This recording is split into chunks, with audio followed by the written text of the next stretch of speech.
പ്രിയകളെ, നമ്മൾ ദിവസം ഓരോരോ കാഴ്ചകൾ കാണുന്നുണ്ട്. ഇതെന്താണെന്ന് വിശ്വസിക്കാൻ സാധിക്കുന്നില്ല. അതായത് ഞാൻ പലപ്പോഴും പറയാറുള്ളതാണ്, രാഷ്ട്രീയവും മതവും രണ്ടും ഒരേ പാതയിൽ സഞ്ചരിച്ച് പൊതുജനങ്ങളെ വിഡ്ഢികളാക്കി ജീവിക്കുന്ന കുറേ ആൾക്കാരുടെ കൂട്ടമാണ് മതവും രാഷ്ട്രീയവും. അവർ സുഖമായി ജീവിക്കുന്നു, അവർ അന്യോന്യം പഴിയാരും, എന്നിട്ട് പൊതുജനങ്ങളെ തമ്മിലടിപ്പിക്കുന്നു.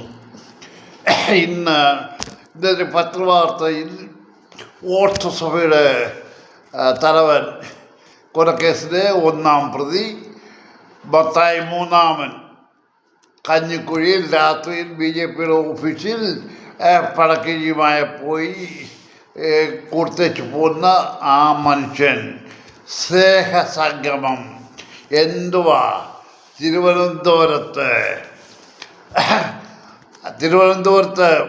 പിണറായി വിജയൻ ഉദ്ഘാടനം ചെയ്തു. മന്ത്രിമാരും അവിടെ അവർക്ക് മതമോ രാഷ്ട്രീയമോ ഒന്നും പ്രശ്നമല്ല. വേണുഗോപാലും മറ്റുവരും ബുദ്ധവും എല്ലാം ഉണ്ടായിരുന്നു.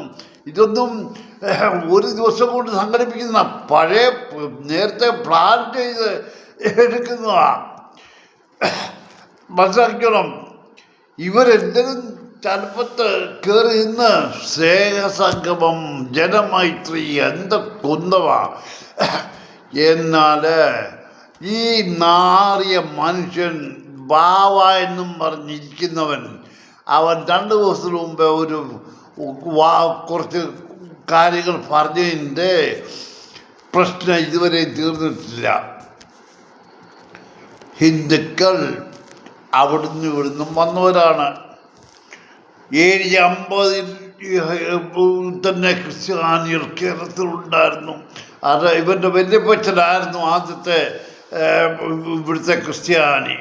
കള്ളൻ ഞാനൊന്നും പറയുന്നില്ല. ഏതായാലും കൊള്ളാം മക്കളെ, നിങ്ങൾ കേരളത്തിലെ ജനങ്ങളോട് എനിക്കൊന്ന് പറയാനുള്ളത്, ജാതിയോ മതമോ നോക്കരുത്. നമ്മൾ അന്യോന്യം, പൊതുജനങ്ങളോടാണ് ഞാൻ പറയുന്നത്, നമ്മൾ അന്യോന്യം സ്നേഹവും സൗഹാർദ്ദവുമായി ജീവിക്കണം. നമ്മൾ ഒരേ രീതിയിൽ ഒരേ ഭക്ഷണം കഴിക്കുന്നു.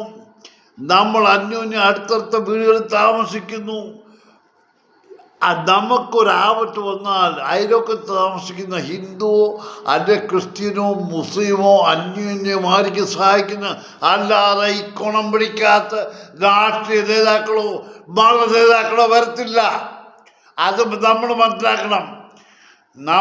നമ്മുടെ കാര്യം എന്ന് പറഞ്ഞാൽ നമ്മൾ അന്യോന്യം, ജാതിയോ മതമൊക്കെ പിന്നുണ്ടായത്, മനുഷ്യൻ ആദ്യം ഉണ്ടായത്. അതുകൊണ്ട് മനുഷ്യൻ അന്യോന്യം സ്നേഹിച്ച് ജീവിക്കണം. ഈ കുണം പിടിക്കാത്തവന്മാര് ഓരോരുത്തരും ഓരോരോ പാർട്ടിയും മതവും ഉണ്ടാക്കി തലപ്പത്തിൽ സൂഹിക്കുക. നമ്മൾ പൊതുജനങ്ങൾ അന്യോന്യം സ്നേഹിച്ച് ഒരുമിച്ച് പോയാൽ ഇവർക്ക് ജീവിക്കാനൊക്കത്തില്ല. അതുകൊണ്ട് അവർ നമ്മളെ തമ്മിൽ അടുപ്പിക്കുകയാണ്. അതുകൊണ്ട് എനിക്ക് പറയാനുള്ളത് ഇത്രയേ ഉള്ളൂ. ഇന്ന് വലിയ വീഡിയോ ഒന്നും ചെയ്ത് എനിക്ക് പറയാനുള്ള സഹോദരങ്ങളെ, നമ്മൾ മനുഷ്യരാണ്. നമ്മൾ അന്യോന്യം ജാതിയോ മതമോ നോക്കിയല്ല അടുത്തടുത്ത വീടുകളിൽ താമസിക്കുന്നത്, നമ്മൾ സഹായിക്കുന്നതും എല്ലാം. നമ്മൾ അന്യോന്യം നമ്മൾ മനുഷ്യരാണെന്നുള്ള പരിഗണന എന്ന് മനുഷ്യരാണ്. നമ്മൾ അന്യോന്യം സ്നേഹിച്ച് ജീവിക്കേണ്ടവരാണെന്ന് മനസ്സിലാക്കിക്കൊണ്ട് നമ്മൾ മുന്നോട്ട് പോകണം. അല്ല എങ്കിൽ ഇനിയും പുതിയ രാഷ്ട്രീയ പാർട്ടി വരും, പുതിയ മതങ്ങൾ ദിവസങ്ങളും ഉണ്ടായിക്കൊണ്ടിരിക്കും. ഇവരെല്ലാം നമ്മളെ അന്യോന്യം അടുപ്പിച്ചുകൊണ്ടും ഭിന്നിപ്പിച്ച് ഭരിക്കുക എന്നുള്ള സിദ്ധാന്തമാണ്. അതുകൊണ്ട് ഇത് നമ്മൾ മനസ്സിലാക്കണം. ഈ മത നേതാക്കന്മാർ, രാഷ്ട്രീയ നേതാക്കന്മാരും എല്ലാം നേരത്തെ അന്യോന്യം ആലോചിച്ച് പ്ലാൻ ചെയ്ത് ഓരോ പരിപാടി ഉണ്ടാക്കുന്നതാണ്. ഇത് മനസ്സിലാക്കിക്കൊണ്ട് നമ്മൾ ഹിന്ദുവോ മുസ്ലിമോ ക്രിസ്ത്യാനിയോ എന്ന് നോക്കരുത്. നമ്മൾ അന്യോന്യം സ്നേഹിച്ച് സഹായിച്ച് ജീവിക്കണം. ഇത്രേ എനിക്ക് പറയാനുള്ളൂ. ഇഷ്ടമുള്ളവർ സ്വീകരിക്കുക. ഇപ്പോഴും ഞാൻ ചോദിക്കുന്ന ഒരു ഹോട്ടലുണ്ടെങ്കിൽ അത് മുസ്ലിമിൻ്റെ ആണോ ഹിന്ദുവിൻ്റെ ആണോ ക്രിസ്ത്യാനിയാണ് ആണോ എന്ന് നോക്കിയിട്ടാണോ കയറുന്നത്. വിശപ്പിൽ ആഹാരം കഴിക്കാൻ നമ്മളവിടെ കയറും,